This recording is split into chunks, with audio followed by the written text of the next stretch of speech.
We must begin by distinguishing between food loss and food waste. Food loss, and not food waste, is that which occurs between just before harvesting or slaughtering of the animal and just before the food enters the marketing chain. Food waste, on the other hand, is that which occurs in shops, restaurants and households, i.e. at the end of the marketing chain. Sometimes the boundary between the two is blurred. In this video, we will deal with food waste, but there will be another one to talk about losses.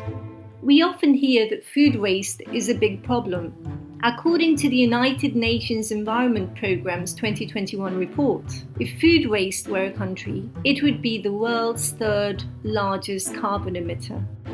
In total, almost 1 billion tons of food is wasted, of which 570 million tons are wasted in households. That is an average of 74 kilograms of food per person per year.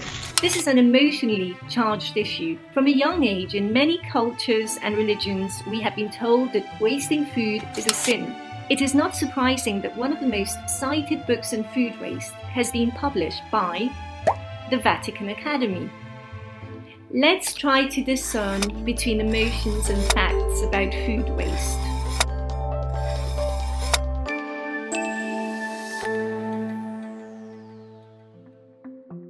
In food waste, we count everything that is thrown away in shops and what is left over at home. It does not count, for example, products that are discarded because they are ugly, because they do not make it into the marketing circuit.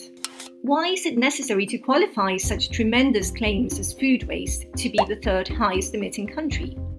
First, calculating how much food is wasted is difficult. In many countries, as the UNEP report acknowledges, do not have good data and calculations are done by eye, extrapolating in technical parlance. Secondly, food waste includes the inedible part, which implies that at least some of the waste is unavoidable.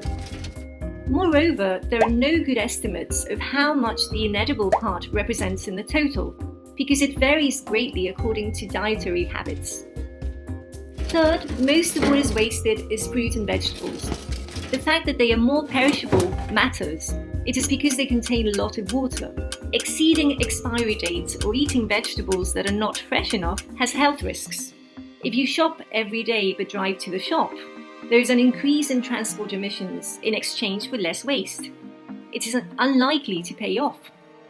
Fourth, on top of this, agricultural production is variable by nature. Sometimes some crops are exceptionally abundant. Prices are lower and more is sold than usual. Consumers buy more, but they don't eat at all. So what are the messages to take away from food waste? 1. That waste cannot be completely eliminated. Shops have to have full shelves, and not everything will always sell. Shops that do not have enough variety at the end of the day will lose customers. Consumers can't shop every day because it means more time and carbon emissions. 2. Most importantly, reducing waste in rich countries does not necessarily reduce hunger in poor countries. 1 ton saved in Europe solves nothing in Africa. It may reduce global input use, which is good. And 3, for the reasons explained so far, zero waste is neither feasible nor desirable. After all, the figure of 72 kilograms represents 200 grams per person per day, from which bones and peels have to be deducted. Is it good to avoid throwing food away?